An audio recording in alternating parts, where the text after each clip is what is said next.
नमस्कार। कार्यक्रम स्थानीय सरकार विशेषमा यहाँलाई स्वागत गर्न चाहन्छु। म सागर ओली। आज हाम्रो जलजला खबरको टिम लमजुङ जिल्लाको बेसी सहर नगरपालिकामा आइपुगेको छ। आजका हाम्रा स्थानीय सरकार विशेषका अतिथि हुनुहुन्छ बेसी सहर नगरपालिकाका नगर प्रमुख गुमान सिंह अर्याल। उहाँलाई हामी हाम्रो कार्यक्रम स्थानीय विशेष सरकार विशेषमा स्वागत गर्न चाहन्छौँ। स्वागत छ मेयर साहब यहाँलाई कार्यक्रम स्थानीय सरकार विशेषमा। धन्यवाद। बेसी सहर नगरपालिकामा जलजला खबर अनलाइन टिमलाई हार्दिक स्वागत गर्न चाहन्छु। तपाईहरू राज्य पुनर्संरचनापछि निर्वाचन जितेर आएको 43 महिना पनि नाग्न थाल्यो। बीचमा अलिकति विभिन्न कारणले काम गर्न अवरोध भए पनि 43 महिनाको अवधिमा यहाँले आफूलाई चित्त बुझेको अथवा जनतालाई चित्त बुझेको वाह राम्रो गर्यो, नगर प्रमुखले घर घरमा सिंहदरबार ल्यायो भन्ने खालको के काम गर्नुभयो? मुलुकमा सङ्घीयताको कार्यान्वयनको सन्दर्भमा बेसी सहर नगरपालिकामा जनप्रतिनिधिको रूपमा मेयरको रूपमा म समेतको टिम निर्वाचित भएर आएको छ। हामी निर्वाचित आएपछि हामीले धेरै काम गरेका छौँ। ती काम कति महत्त्वपूर्ण छन् त्यो समुदायले विश्लेषण गर्ने विषय हो। तर पनि हामीलाई लागेको छ हामीले गरेका काम सन्तोषजनक रहेका छन्। उदाहरणको रूपमा हामी निर्वाचित भएर आउँदाखेरि बेसी सहर नगरपालिकाको भवन थिएन। हामी निर्वाचित भई आएपछि यो भवन निर्माण गरेका छौँ। अहिले देख्नुभएको छ 3 तला 4 तलाको भवन छ। सबै फाँटहरू सबै शाखाहरूको व्यवस्थापन राम्रैसँग हामीले गरेका छौँ। एउटा पशु सेवा शाखालाई नपुगेर बाहिर लानुपर्ने स्थिति छ, त्यसको पनि व्यवस्थापन गर्दैछौँ। हामी निर्वाचित भएर आउँदाखेरि एउटा दमकल सञ्चालन सम्बन्धी एउटा कार्यविधि थियो हामीसँग। अरू खासै कार्यविधिहरू निर्माण भएका थिएनन्, यहाँ थिएनन्। 3-4 जति जस्तो लाग्छ मलाई, 3वटा जति कार्यविधि थिए। कानुनहरू केही पनि थिएनन्। मलाई लाग्छ अहिले हामीले 73 जस्तो लाग्छ ऐन नियम कार्यविधिहरू 73वटा निर्माण गरेको अवस्था छ कानुनहरू। त्यति मात्र होइन, कर्मचारी जम्मा 12 जना थिए। अहिले 62 जना त अहिले 64 पुग्यो होला नगरपालिकामै कार्यरत छन् र यसका शाखाहरूमा वडाको सबै हिसाब गर्दै 112 15 कति 15 भन्दा वरिपरि कति कर्मचारीको व्यवस्थापन गरेका छौँ। बस्ने ठाउँको व्यवस्था भएको छ, त्यसलाई सञ्चालन गर्ने कानुनको व्यवस्था हामीले गरेका छौँ र कर्मचारीको हामीले व्यवस्था गरेका छौँ। त्यसैले नगरपालिका सञ्चालनमा पूर्णता छैन होला, सबै चिजले भरिपूर्ण छैन होला, तर सामान्यतया सञ्चालन गर्नको लागि चाहिँ हामीले त्यो व्यवस्था गरेका छौँ। अब त्यति मात्रै होइन, हामी आउनु पूर्व बेसी सहर नगरपालिकामा भौतिक निर्माणका सन्दर्भमा भन्ने हो भने कुनै पनि बाटाघाटा ब्ल्याकटप अथवा पिच भएको अवस्था थिएन, कालोपत्रे भएको अवस्था थिएन। अहिले नगरपालिकाले मात्रै गत वर्षसम्म 29वटा सडकहरू कालोपत्रे गरेका छ। 29वटा, यस वर्ष 5वटा हुँदैछन् र सहरी विकास विभागबाट र प्रदेशबाट र सङ्घबाट पनि अब यो कालोपत्रे गराएको छौँ हामीले। सहरी विकासमै हामीले अनुरोध गरेर अहिले इनर रिङ रोड यो सबै पिच सकिएको छ, पिच भएको छ।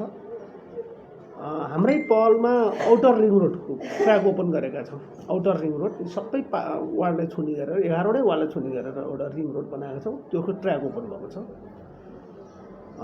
धार्मिक स्थलको सन्दर्भमा भन्ने हो भने बराह पोखरी जस्तो अत्यन्तै ऐतिहासिक अत्यन्तै महत्त्वपूर्ण एउटा चाहिँ मन्दिर छ, पोखरी छ। त्यहाँ लानका निम्ति नजिक बाटो पुर्याएका छौँ, कच्ची बाटो। अब धेरै हिँड्नु पर्दैन। पहिला 2 दिन लाएर जान्थ्यो, अब बिहान गएर बेलुका आउन सक्ने स्थिति हामीले बनाएको अवस्था छ। वडा कार्यालयमा अल वेदर गर्ने भनेर भनेका छौँ। अल वेदर हुँदैछन्। जस्तै किरिन्छ जाने गैरी किरिन्छ जाने बाटो अल वेदर भन्नाले त्यो चाहिँ नाली निर्माण गर्ने ग्राभेल गर्ने अथवा बर्खामा पनि चलाउन अलाउदै रहेको असार साउनको भेल बाढीले नरोकिने त्यस्तो बाटो प्रत्येक वार्डमा निर्माण गरेका छौँ। त्यो मध्ये हामीले किरिन्चे जाने गैरीबाट किरिन्चे जाने बाटो पिच हुँदैछ। अनि त्यसपछि बेसर मकैडाँडा जाने बाटो अहिले 800 मिटर भएको छ, त्यो पिच हुँदैछ। उदयपुरदेखि रामचोक सेरा जाने बाटो पिच हुँदैछ, अहिले पिच भएको अवस्था छ र अरू बाटा पनि पिच हुँदैछन्। तपाईँको बाटोको प्रसङ्ग उठ्दा नेपालका 753 स्थानीय सरकारहरूमा आधाभन्दा बढी बाटो बनाउने कुरामै विवादमा आउने, भ्रष्टाचारमा मुछिने, विशेष गरी नगर प्रमुखको वडा अध्यक्ष मतलब अध्यक्ष वडा अध्यक्षहरूका आफ्ना स्काइभेटर टिप्पर अब विभिन्न औजार साधनहरू भएको र बाटोमा अत्यधिक पैसा लगाउने र कसरी हुन्छ आफू कहाँ नै त्यो फेरि आउने र आफन्त कहाँ पुर्याउने त्यो खालको भन्ने व्यापकता छ। यो विषयमा बेसी सहर नगरपालिकाले त्यो नहोस् भनेर तपाईँ त 40 वर्ष वकालत गरेको एउटा न्याय क्षेत्रको ज्ञाता पनि हो। कसरी विकास राम्रो बनाउने अब कसो गर्ने तपाईँको एउटा ऊ पनि छ। यसलाई कसरी यहाँले हेर्नु भएको छ, के छ? अब यो पश्चिमतिर होला म भन्न सक्दिनँ, पूर्वतिर के छ म भन्न सक्दिनँ। लमजुङको त्यही पनि बेसी सहरमा कुनै पनि वडा अध्यक्षले त्यस्तो खालको जेसिबी कुनै पनि त्यस्तो खालको डोजर खरिद गर्नुभएको छैन। कुनै पनि वडा अध्यक्ष उपभोक्ता समितिमा बस्नुभएको छैन। वडा अध्यक्षको छोराहरू परिवारको मान्छे कोही बस्नुभएको छैन, हामीले बस्न दिएको छैन। त्यसैले हाम्रो धेरै बाटाहरू टेन्डरमा गएको छ, उपभोक्ता समितिले दिएको छैन। गत वर्ष हामी 10 लाखभन्दा बढीका योजनाहरू सबै टेन्डरमा गएका थियौँ।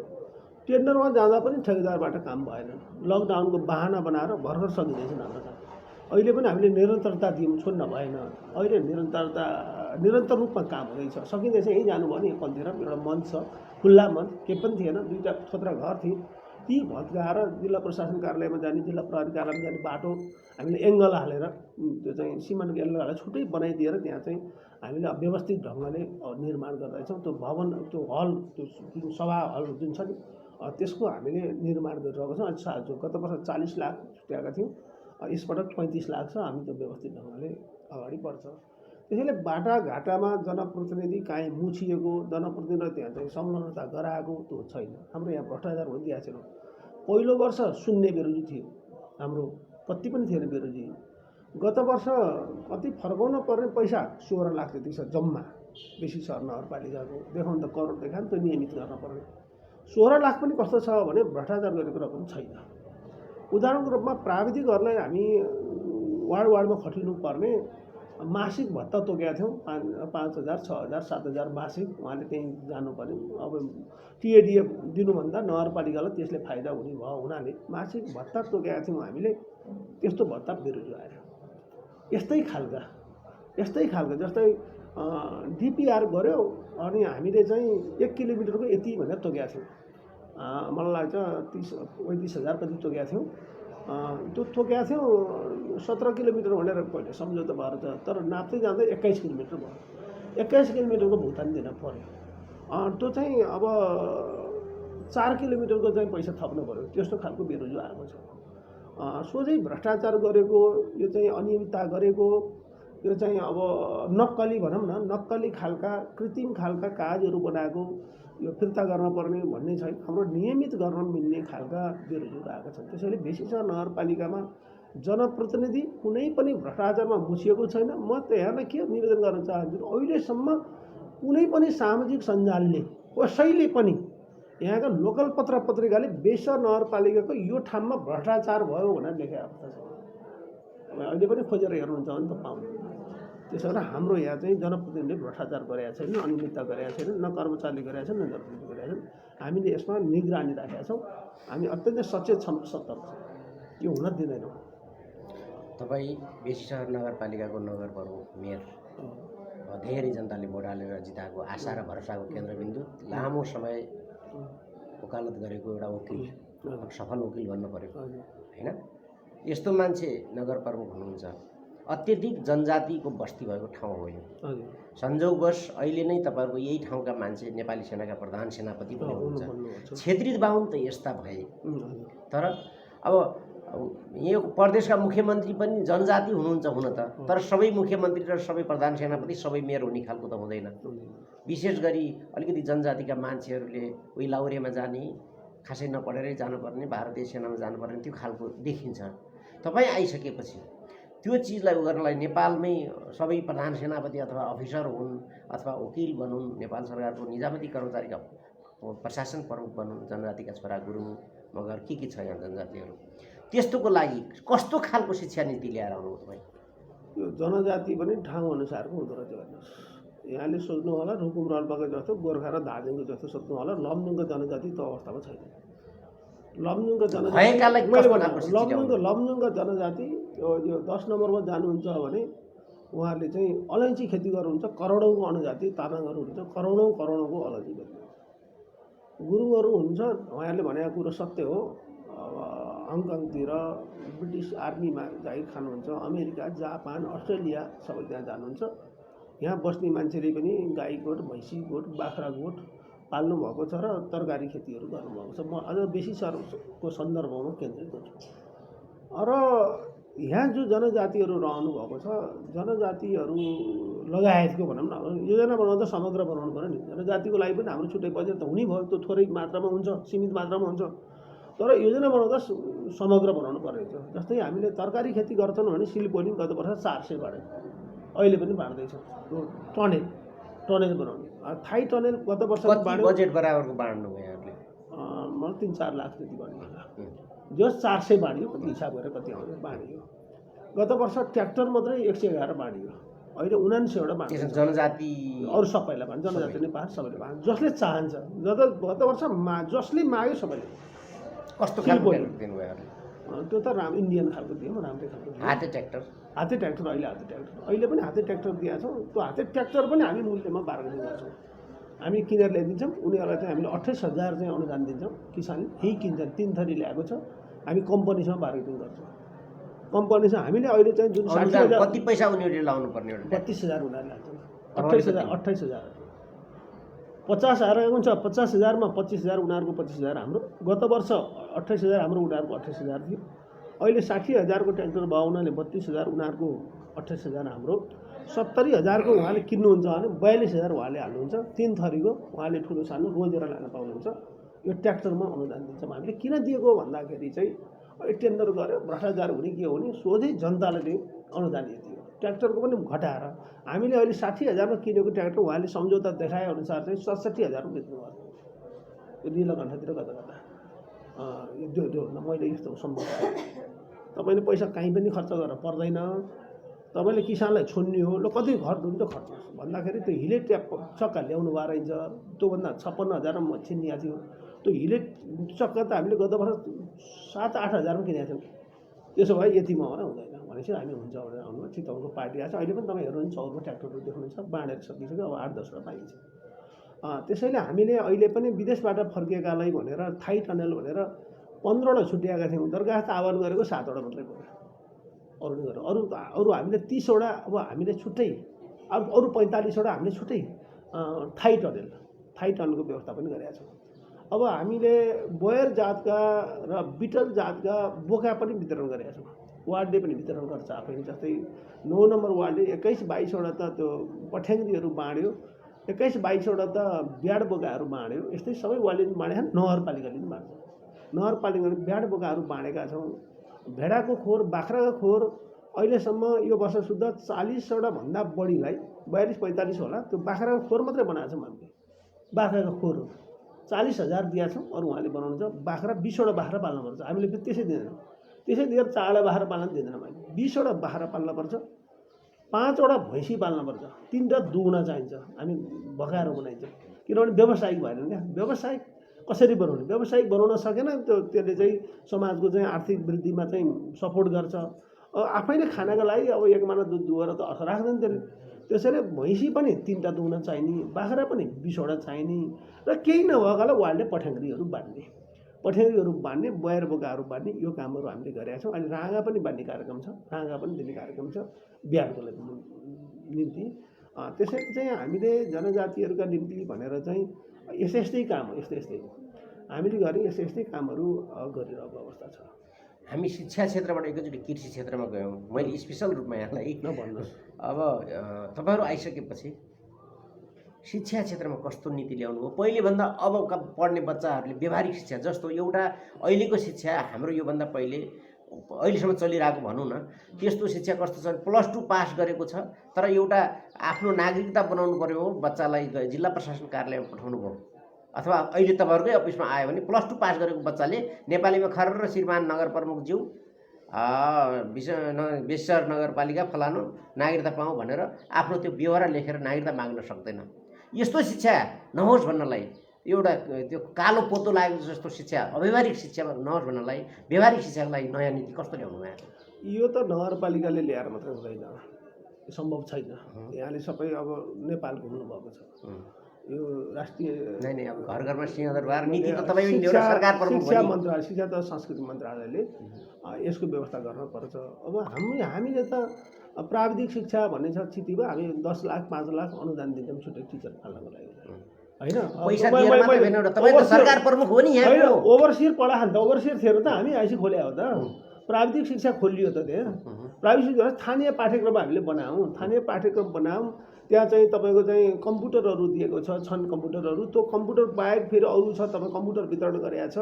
अब तपाईँको साइन्सका चाहिँ ल्याबहरूको लागि त्यो वितरण गरेको छ रकम। अनि त्यो कम्प्युटर वितरण गरिसकेपछि अनुभव भएको छैन? कति पढेका छन् बच्चाहरूले, कति के गरेका छन् कम्प्युटर दिने, अनि शिक्षालयबाट घर घरै कर्मचारी बोक्ने भयो भएको छ के कति हेर्नु भएको? यो त हेर्नुहोस् नेपालको सन्दर्भमा त तपाईँले छेकेर नि सक्नुहुन्न, मैले छेकेर नि सक्दिनँ। प्रयत्न गर्ने हो, न्यूनीकरण गर्ने हो, अलिकति उनीहरूलाई बढी चाहिँ त्यसले अभ्यास गरौँ भनेर भन्ने हो। अहिले हामीले छेक्नै सक्दैन। यो शताब्दीमा लाएर विकास भएको मनोवृत्ति, यो मनोवृत्ति अहिले तपाईँ चिरेर पनि सक्नु, मैले चिरेर पनि सक्नु, मञ्चमा बसेर भन्ने कुरा भयो, त्यहाँ गएर एकछिन विद्यार्थी बटुलेर भन्ने कुरा भयो, अभिभावक बटुलेर भन्ने भयो, फर्किएर आएपछि के हुन्छ? अनुगम नगरे होइन, प्राविधिकहरू हुनुहुन्छ, बिनीहरू हुनुहुन्छ, उहाँहरू जानुहुन्छ होइन, हामी पनि बेला बखत जान्छौँ। म त धेरै अनुगमन पऱ्यो, सबै विद्यालयहरू गएँ। हामीले सोलर पावर पनि उपलब्ध, कम्प्युटर चलाउनलाई बत्ती पुग्दैन भनेर सोलर पावर पनि देखाउँ, त्यो मात्रै होइन।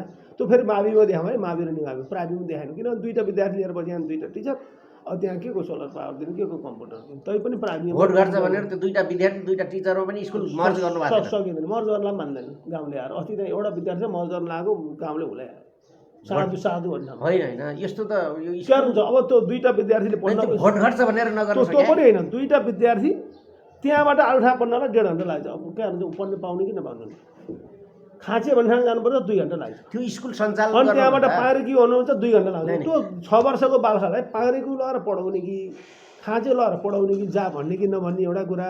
फेरि अर्को क्वेसन के उठेको छ भने त्यो 2टालाई नगरपालिकाले बोर्डिङमा ल्याएर हालिदिए हुँदैन र भन्ने छ होइन, त्यो पनि सम्भव देखिएन। मैले सोचेँ हो किन सम्भव थिएन, त्यो गाउँ त ठुलो गाउँ छ, त्यहाँको त सबै बेस्तरमा ल्याएर बोर्डिङ बसिहाल।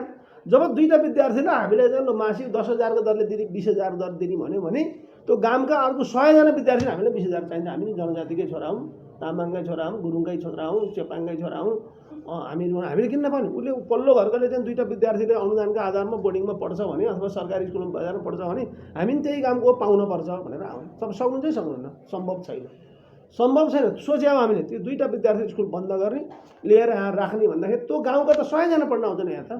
अनि 100जनाको माग चाहिँ हजुरको मेयर साहब तपाईँको बोलीमा के आयो भने यो घर घरमा सिंहदरबार भन्ने नारा मात्रै भयो, यो केही लागू हुन सक्ने कन्डिसन छैन भन्ने हो? होइन, त्यो त भयो त। घर घरमा बाटो पुगेको छ, घर घरमा खानेकुने पुगेको छ, अब सिँचाइ पुगेको छ, शिक्षामा गएको छ त। शिक्षामा त तपाईँको ल्याब गएको छ, कम्प्युटर गएको छ, तपाईँको सोलर पावरहरू राखिदिएको छ, स्थानीय पाठ्यक्रम बनाइदिएको छ, शिक्षकहरू भर्ना गरिदिएको छ। अब कहिले कहिले केन्द्रले पोलिसीमा परिवर्तन गर्छ।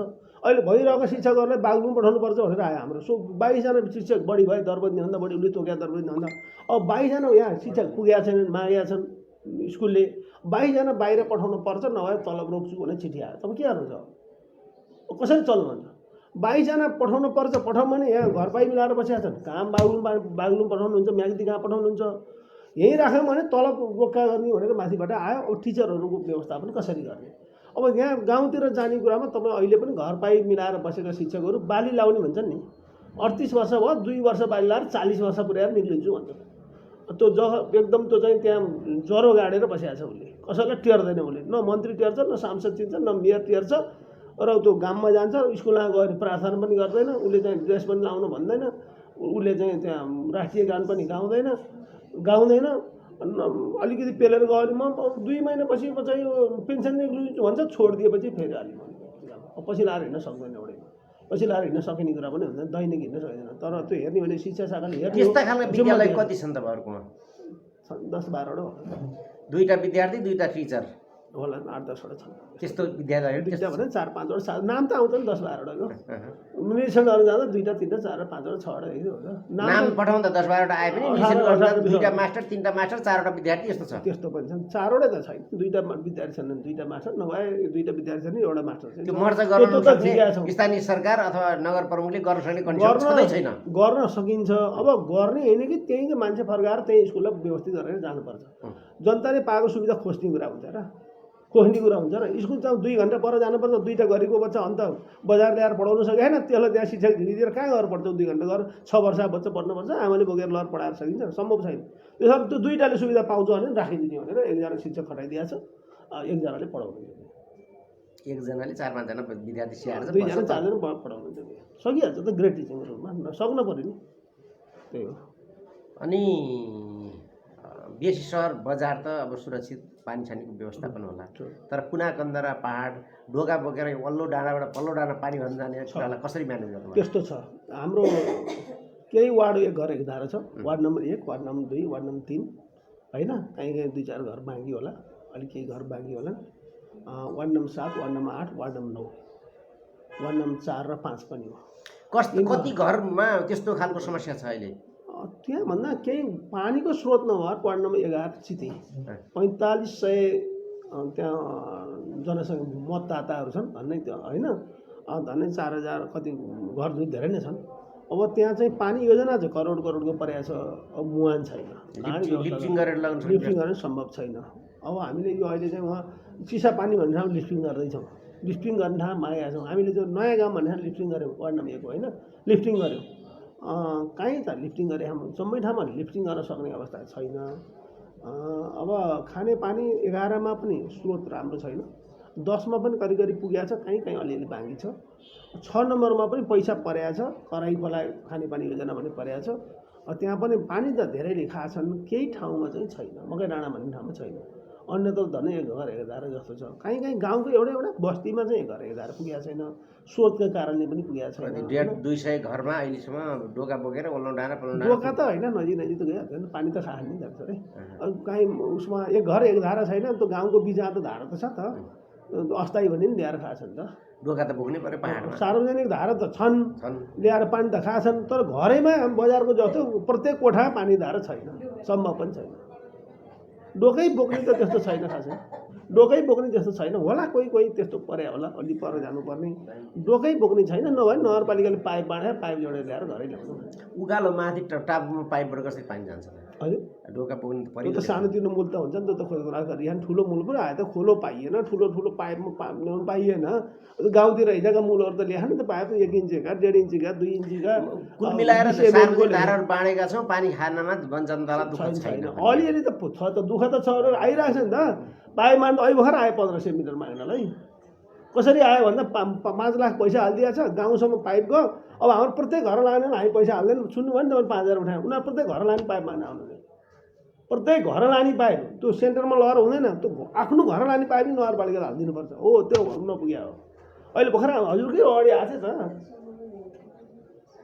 पाइप माग्न, 900 मिटर पाइप माग्न आएको थियो, 500 मिटर 20 mm को, 32 mm को चाहिँ 200 मिटर, 40 mm को होइन। मैले प्राविधिक पठाउनुपर्छ भने फर्काएँ, नहेरिकन भएन नि, कहाँ बारी पुछारमा लाएर मेरो त मुला लाउँछु भने त्यहाँ लगेर कहाँ दिनु पाइप, कहाँ तर त्यो हेर्न पऱ्यो नि, त्यसरी मैले प्राविधिक पठाउँछु भने। अनि विद्युतको अवस्था के छ तपाईँको? विद्युत छ, पर्याप्त मात्रामा छ विद्युत, वो त समितिले काम गर्न सके, व्यवस्थापन गर्न सके। यहाँ छुट्टै संस्था छ, त्यो संस्थाले प्राविधिक कारणले के उनीहरूको ट्रान्सफर्मर के त्यो सानो छ, कम पावरको छ कि भनेर विद्युत पावरमा कमी छैन, तर विद्युत व्यवस्थित हुन सकेन, कहिले बत्ती जान्छ। अनि गरिब निमुखाका बालकहरूलाई पढ्ने व्यवस्थापन कतिपय त्यो त निःशुल्कै छन्, सामुदायिक विद्यालय निःशुल्कै छन्। अब अरू निजी विद्यालयहरूलाई निःशुल्क दिनुपर्छ, सबैलाई होइन। गरिबहरूलाई केही प्रतिशत हामी 15% कति भनेको छ, त्यति निःशुल्क दिनुपर्छ भनेको छ। खाजा दिएको छ, किताबहरू दिएको छ। खाजा कति एउटा बच्चाको लागि? 15 रुपियाँ दैनिक। कति बच्चालाई त्यस्तो दैनिक 15 रुपियाँ बाँड्ने गर्नुभएको छ? के छ बच्चा छन् त शिक्षामा होला, मैले यहाँ ल्याएको छैन अहिले। 53वटा स्कुल छन् कि कतिको होला भन्नु, सामुदायिक विद्यालय। हामी निजी विद्यालय दिँदैनौँ। अनि अब खाजा पनि कसरी हुन्छ? खाजाको पैसा बाँड्ने 15 रुपियाँ भनेर आयो, आधी पैसा घटेर आयो। कहाँ भन्नु? सेनिटरी प्याडको चाहिँ पैसा भनेर आयो, आधी घटाइदियो। आउँदैन भनेर जिल्ले हेरेर मलाई अस्ति प्राविधिक भने जति चाहिन्छ नि हामीले योजना बनाएर पठाएको छौँ। 40 लाख चाहिन्छ, 15 लाख पठाइदियो। अरू जेसुकै गर भनेर पठायो। नगरपालिकाले खरिदार भने होला त घुमाउरो भाषामा परोक्ष रूपमा त्यही बुझ्नु पऱ्यो होइन र? पैसा 15 लाख दिन आउँदैन भने मैले त्यो त रातो किताबमा आएको उसको सशक्त बजेटमा आयो। अहिले म त्यसै पठाउँछु, हामीले त्यसैमा आएर होइन। तपाईँको रातो किताब छ, उनीहरूको रातो किताब छ, हाम्रो रातो किताब पनि उनीहरूले दिए के छ भने हामी छ, हामीसँग सबै छ, व्यवस्थित छ। त्यो रातो किताबमा केन्द्रले सङ्घले चाहिँ लेखेर पठाएको छ, यति चाहिँ तपाईँको चाहिँ सेनिटरी प्याड खरिदमा, यति चाहिँ बालबच्चाको चाहिँ खाजामा भनेर आएको छ। अहिले त्यसको आधी पैसा दिन्छु भनेर चिठी आएको छ अरे। यसको बारेमा फेरि निर्णय गरेर पठाउनु पर्ने छ। त्यो भनेको अब उसले दियो उसले नभएदेखि सायद नगरपालिकाले हाल्नुपर्ने के हुनसक्छ। अब त्यसको व्यवस्थापन कसरी गर्नुपर्छ हामी छलफल गर्छौँ। अब अहिलेको सहरिया बसाइ विलासिताको लाइफ, बाआमाले पढाउनु भयो, लेखाउनु भयो, ठुलो मान्छे बनाउनु भयो, तर त्यो बुढाबुढी को हो भन्ने खालको संस्कार बित्दै गरिरहेको बेला वृद्ध बाआमाहरूका लागि के व्यवस्थापन मिलाउनु भएको छ? के छ व्यवस्थापन? त अब ओड्ने कुरा बाँडियो अस्ति भर्खर, यो ब्ल्याङ्केटहरू बाँडियो होइन। अब अहिले बजेट कार्यान्वयन बाँकी छ, अपाङ्गको बाँकी छ, महिलाको बाँकी छ होइन। अब बिचमा गन्जागोल पनि भयो। अब हामी त्यो कार्यान्वयनको चरणमा छौँ। बाआमाको लागि त अरू त के गर्न सकिन्छ र? वृद्धहरूको व्यवस्थापनको लागि कहीँ आश्रमहरू भन्नाले त्यो बस्ने ठाउँहरू बढाइएको छ, चित्तीमा बनाइएको छ एउटा। कतिजना वृद्धहरू राख्नु भएको छ? होइन त्यस्तो राख्नेहरू होइन, राख्नेहरू होइन। दिउँसो घर बस्ने, खैँजडी सैँजडी राख्ने, मादल सादल राख्ने, भजन कीर्तन गर्ने, यता ठाउँ ठाउँमा छन्, एउटा दुईवटा सानसाना छन्। जस्तो कुनै बाआमालाई छोराछोरीले सम्पत्ति पनि सिधाइदिए, आफू शरीरवासी भए, दुःख पाएको कन्डिसन भए, त्यस्तालाई के मानव सेवा आश्रमले गरिरहेको छ, त्यहाँ पैसा हालिदिनु पर्छ। कतिजना हुनुहुन्छ त्यस्तो? त्यहाँ त 18-20 जना कति हुनुहुन्छ। तपाईँले नगरपालिकाबाट के व्यवस्थापन मिलाउनु भएको छ? हामीले पोहोर घरबाट हालिदिन्छौँ, पहिलाभन्दा पहिला पुरै घर भाडा 3 लाख घर भाडा, 1 वर्षको घर भाडा हालिदिन्थ्यो। अहिले छुट्याएको छ, अहिले नै हालिदिनु। अनि खानेपिनेको व्यवस्थापन? खानेपानी अरूहरूले गर्छन्, सबैले दिइरहेको छन्, माथिबाट नि आउँछ। तपाईँहरूले पनि सक्दो सहयोग कहिले कहिले गरिन्छ, कहिले कहिले चामल भएन भने हालिदिन्छ। अस्तिको बिच आउँछ चामल किन्नु गरिदिन्छ। अब गत साल चैत 11 गतिदेखि कोरोनाको कारण लकडाउन भयो, करिब 7 महिना त देश ठप्पै भयो। त्यसको प्रभाव बेसी सहर नगरपालिकामा कति पर्यो? कति मान्छेहरू बिरामी हुनुभयो? कतिजनाको मृत्यु भयो? अवस्था के छ अहिलेसम्म? मैले तपाईँ अचानक कुरा गर्नुभयो होइन, त्यसको डाटा ल्याएको छैन मैले अस्ति। मोटामोटी भन्नुहोस् कति खर्च भयो? अब खर्च त असारको मसान्तसम्म 87 लाख खर्च भएको थियो। 87 लाख मध्ये चाहिँ अहिले मलाई 29-30 लाख कति खर्च होला टोटल। त्यो जिल्लाको सम्पूर्ण आइसोलेसन पनि त्यहीभित्र पर्छ, बेचर नगरपालिकाको पनि त्यहीँ पर्छ, क्वारेन्टाइनको खर्च पनि त्यहीँ पर्छ, र राहत वितरण पनि त्यहीँ पर्छ। राहत मात्रै 42 लाख वितरण गरेको थियो। राहत 42 लाख थियो। तपाईँको क्वारेन्टाइन 172वटा कक्ष निर्माण गरेको थियो। त्यसका चाहिँ ओड्नी ओछ्याउनी खाट सबै हामीले खरिद गरेको हो। त्यो व्यवस्था थियो। तपाईँ राहतको कुरा गरिरहँदाखेरि राहतमा पार्टी हेर्ने, त्यस्तो नातावाद कृपावाद हेर्ने हरेक ठाउँमा त्यो समस्या आयो। हामी धेरै ठाउँमा हामी विभिन्न स्थानीय तहहरूमा गएर काम गरेको, रिपोर्टिङ गरेकोले हाम्रो टेलिफोनमा अप टु डेट कतिपय एकै दिनमा 50औं फोन पनि आयो, यसो भयो उसो भयो। तपाईँहरूकोमा त्यस्तो लागि के व्यवस्था? हाम्रो छैन। हाम्रो विपन्न नागरिक भनेर हाम्रो एउटा सर्वेमा हाम्रो चाहिँ प्रोफाइलमा थियो। विपन्न नागरिकहरूलाई दिनु भनेर पठाएको थियौँ हामीले। विपन्न नागरिकहरू जो इन्डियाको लाउरे छ भने नदिनुहोस्, अरब गएको छ भने नदिनुहोस्, घर छ, घर बनाएर जागिर खाएको छ भने नदिनुहोस्, जो जागिर छैन, केही छैन, बस्नुभएको छ भने दिनुहोस्। त्यसो गर्दा पनि विदेश गएर श्रीमानहरू विदेशीको छ भने त्यसलाई दिएको थियो। हाम्रो गुनासो छैन, कसैको पनि गुनासो रहेन, हामीले सबैलाई दियौँ। तपाईँको तर लापरवाही भएन, कसैलाई धेरै कसैलाई थोरै पनि गरेन। अब परिवार हेऱ्यौँ त्यो पनि चामल हेऱ्यो कति 10जनाभन्दा बढी परिवार छन् कति दिने 5जनाभन्दा 10जना कति छ 5जनाभन्दा थोरै छ हामी तपाईँको यहाँ त्यो परिवार सङ्ख्याको आधारमा कोरोनाको कहरको बेला तपाईँको यहाँ आएर हामीले रिपोर्टिङ गरेका थियौँ तपाईँले इन्टरभ्यू गरेर हामी निस्किसकेपछि करिब करिब 20औं पटक 2जना स्वास्थ्य कर्मीहरूले मलाई मिडियाको फोनमै फोन गरेर सर नगर प्रमुखले हामी स्वास्थ्य कर्मी 24 घण्टा खट्ने फ्रन्ट लाइनमा खट्ने स्वास्थ्य कर्मीका लागि नगर प्रमुखले कुनै अरू एक्स्ट्रा भत्ता कुनै पनि नदिएर हामीलाई शुद्ध तलबमा काम गराउनु भयो हामी पीडामा छौँ यो विषयमा कुरा गरिदिनुहोस् भनेर भन्नुभयो। सरकारी कर्मचारी भए जागिर खानु पऱ्यो भने सर नालमाको एउटा चाहिँ भनौँ सुन्नु न नालमाको सिएमए लकडाउन भयो भनेर भत्ता पाए कामहरू भत्ता नपाए कामहरू भनेर त त्यही बेला सहयोग गर्ने हो। एउटा राष्ट्रिय सेवा कर्मचारीले मुलुक लकडाउनमा गएको बेलामा सङ्कटको गएको बेला चाहिँ आफ्नो कारण अनुसार काम गर्नु पर्छ कि पर्दैन?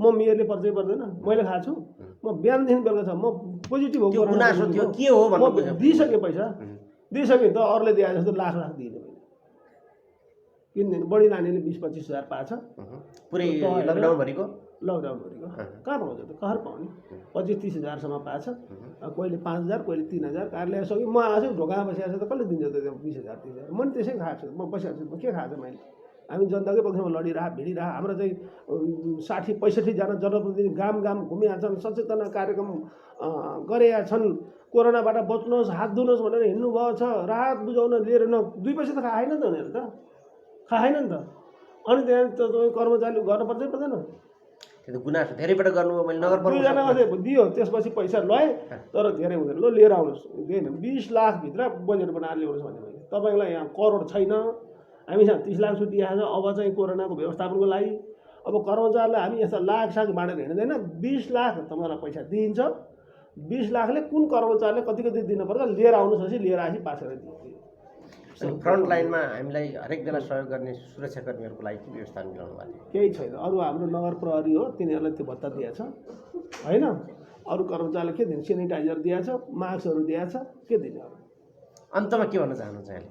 अन्तमा त धेरै कामहरू भएको छ नि तपाईँले पर्यटनको क्षेत्रमा अहिले चाहिँ 4,81,00,000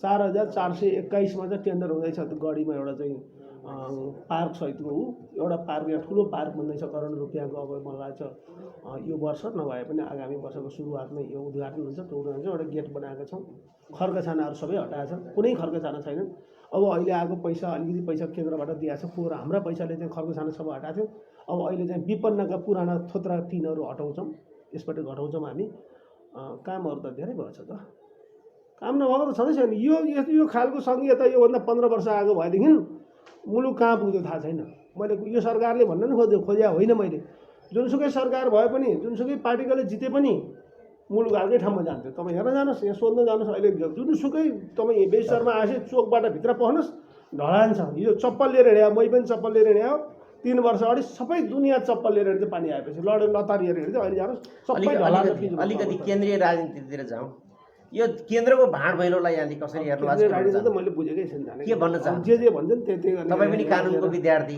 अदालतले एउटा निर्णय दियो अदालतको फैसला त मान्न पर्यो नि त के भन्न चाहन्छु फैसला म त के चाहन्छु भने अदालतको फैसला मान्न पर्छ अहिले पनि कम्युनिस्ट पार्टीको 64% चाहिँ जनमत देखिन्छ 175 सिट छ दोस्रो चाहिँ प्रतिपक्ष भनेको जम्मा 63 सिट लिएर बसेको छ अब यसो हेर्दाखेरि ठुला नेताहरूको प्रवृत्ति यिनका चाहिँ कार्यशैली हेर्दाखेरि सन्तोषजनक देखिँदैन अब दोस्रो पुस्ताकालाई अध्यक्ष र प्रधानमन्त्री बनाएर पार्टी एकीकरण गरेर अगाडि जाने यदि कम्युनिस्टको आन्दोलनको शुभचिन्तक हुन् भने होइन घुसपैठ छ र सिद्ध्याउने हो जे गरिदिनु ल मेरो साहब समय सूचनाको लागि यहाँलाई धेरै धेरै धन्यवाद।